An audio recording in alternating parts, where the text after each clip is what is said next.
apapun yang dialami, dia dibenci, dia dimaki-maki, dia dikata-katain, dia mau dibunuh, dia orang dendam sama dia nggak membenci. Nah, ini dia saudara-saudara, pribadi yang sederhana dalam beriman.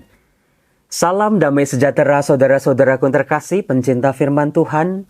Berjumpa kembali dengan Bible Learning with Father Joseph edisi ke-20 di tahun 2024. Apakah Anda pernah ketinggalan satu episode? Kalau belum, silakan dicek video-videonya, dicari aja dari tanggal 1 Januari sampai tanggal 20. Karena apa? Renungan-renungan Bible Learning selalu sambung menyambung. Semuanya betul-betul mengarahkan fokus perhatian kita pada Allah. Seperti contohnya sekarang saudara-saudara, saya mohon maaf banget karena sudah beberapa kali dekorasi video ini tidak berubah. Pohonnya tetap sama, di situ juga lokasinya, dekorasinya juga sama. Cuma yang bedain cuma bajunya Romo Yosef doang. Bukan membuat Anda bosan, tetapi supaya Anda sadar.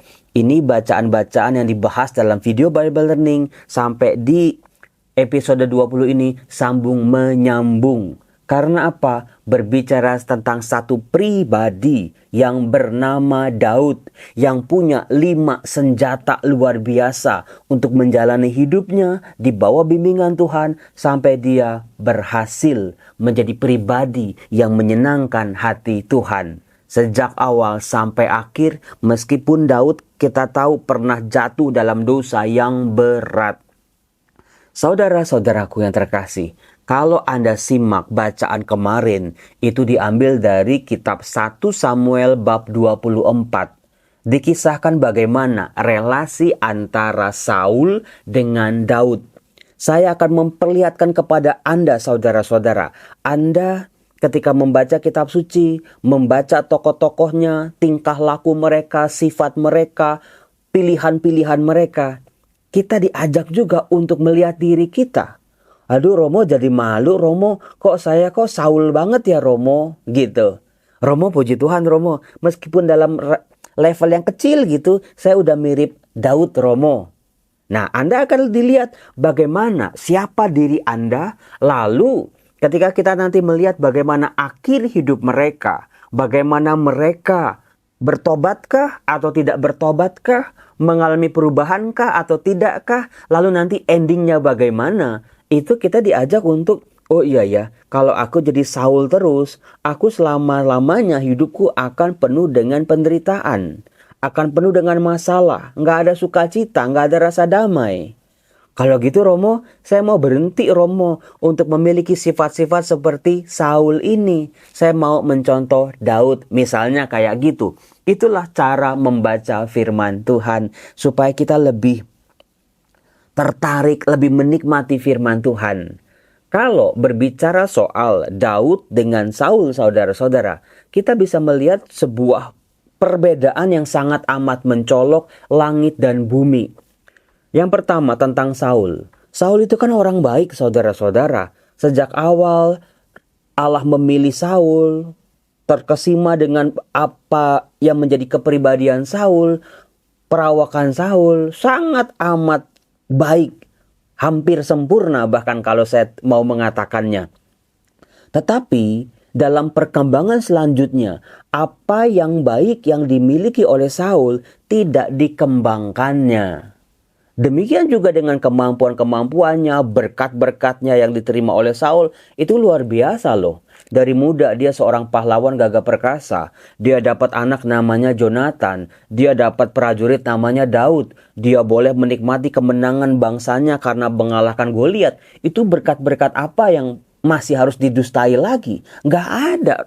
Saudara-saudara, Saul itu berkatnya, pribadinya, apa yang dia miliki, kebaikan-kebaikan Tuhan yang dia terima sebetulnya oke.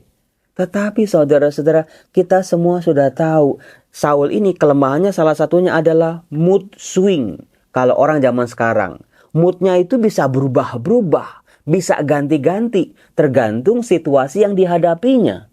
Ada kalanya dia seneng ketika berhasil, tapi ada kalanya ketika dia lihat Daud mengalahkan Goliat, lalu rakyat nyanyi-nyanyi, dia panas hati mau bunuh Daud.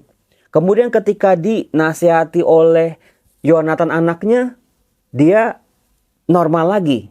Kemudian nanti ketika Daud berprestasi lagi, dia ngejar-ngejar Daud sampai ke kisahnya yang akan kita bahas ini di bab 24 ini.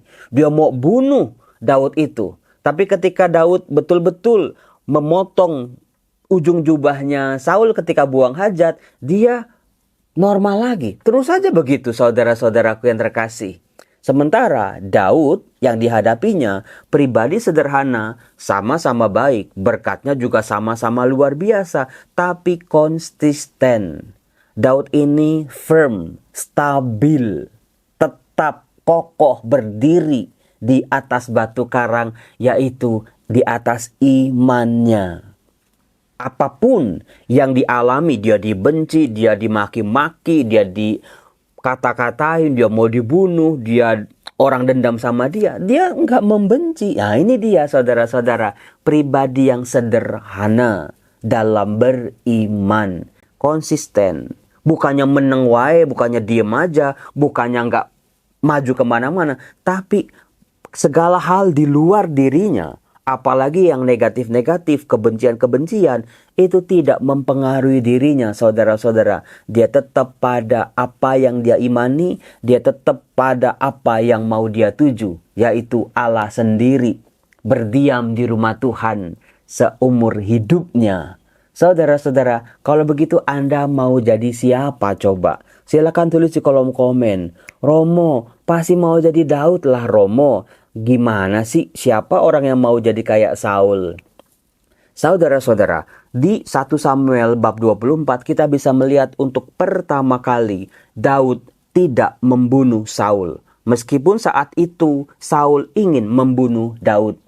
Dikatakan saudara-saudara, karena dendamnya, karena kebenciannya makin menumpuk, Saul membawa 3.000 pasukan hanya untuk mengejar satu orang yang bernama Daud. Buang-buang waktu, buang-buang energi, buang-buang tenaga. Ya ngapain? Orang yang dia kejar, orang yang mau dia bunuh itu kan tidak bersalah. Orang yang sedang diberkati oleh Tuhan. Orang yang berkat-berkatnya sedang luar biasa. Tapi iri hati, dendam, dan kemarahan inilah yang membuat Saul tidak bisa berpikir secara jernih. Dia gelap mata. Maka hati-hati saudara, kalau kemarahan sudah betul-betul menguasai Anda, keputusan Anda, tindakan-tindakan Anda, kata-kata, hati Anda, pikiran Anda jadi tidak masuk akal lagi.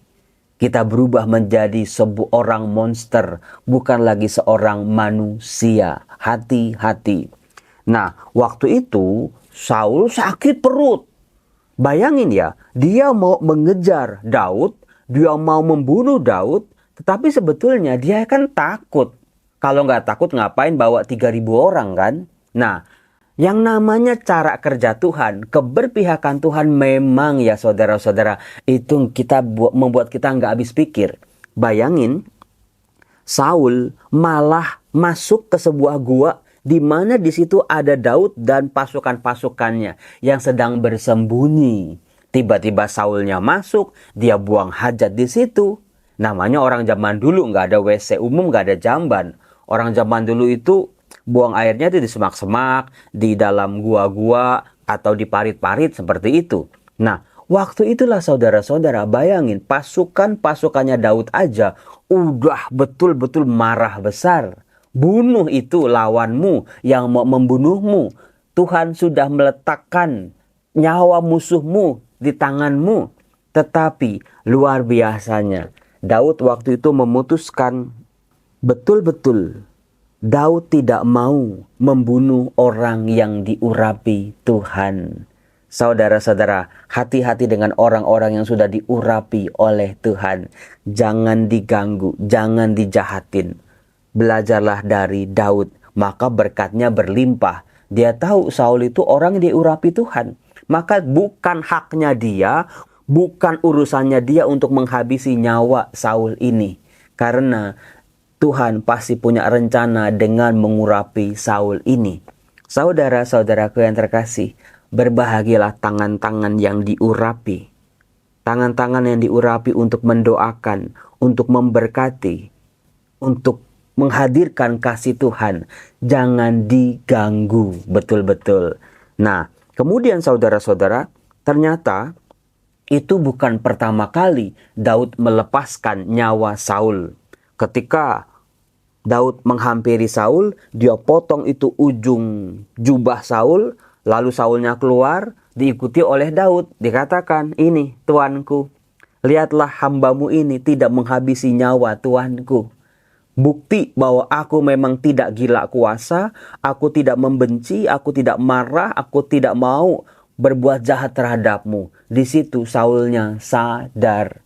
Ada kalanya orang-orang jahat itu sadar dengan kebaikan-kebaikan. Itu saudara-saudara. Maka kalau dijahatin, balas dengan kebaikan. Sampai orang itu malu sendiri. Sampai orang itu berubah. Jangan membalas kejahatan dengan kejahatan. Nah, kemudian saudara-saudara, nanti kalau Anda membaca ya, di 1 Samuel bab 26, itu dikatakan untuk kedua kalinya Daud membiarkan Saul hidup. Itu ada di kisahnya di 1 Samuel bab 26. Untuk kedua kalinya Saulnya lengah.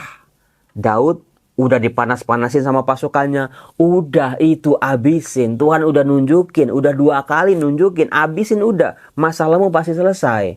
Tapi Daud sadar kalau dia sampai membunuh Saul, apa bedanya dia dengan Saul? Daud tidak mau mengotori tangannya dengan orang yang sudah diurapi oleh Tuhan. Lalu diceritakan Daud mengambil senjata-senjatanya Saul ini. Padahal waktu itu senjata-senjata itu akan digunakan Saul untuk menghabisi nyawa Daud. Untuk kedua kalinya Daud menunjukkan bahwa dia tidak bermaksud jahat terhadap Saul. Akhirnya Saul sadar lagi. Tapi itulah saudara-saudara, kalau orang kepribadiannya mood swing, tergantung situasi. Itu kan sangat amat memprihatinkan, sangat amat menakutkan kalau kita berhadapan dengan orang yang moodnya itu bisa ganti-ganti, tergantung situasi kondisi.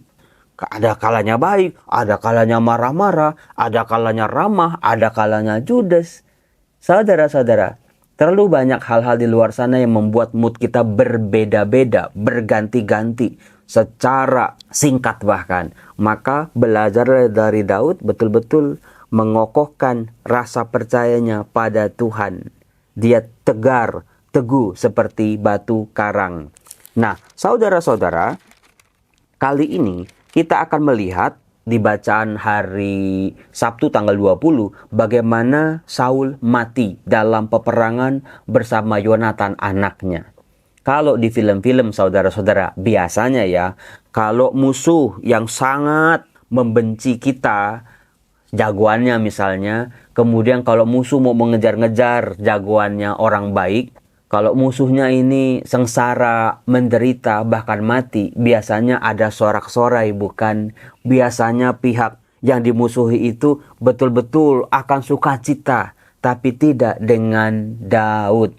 Meskipun seolah-olah penderitaannya selesai, meskipun seolah-olah langkah Daud menuju tahta langsung mulus kembali, tetapi itu tidak dilakukan oleh Daud.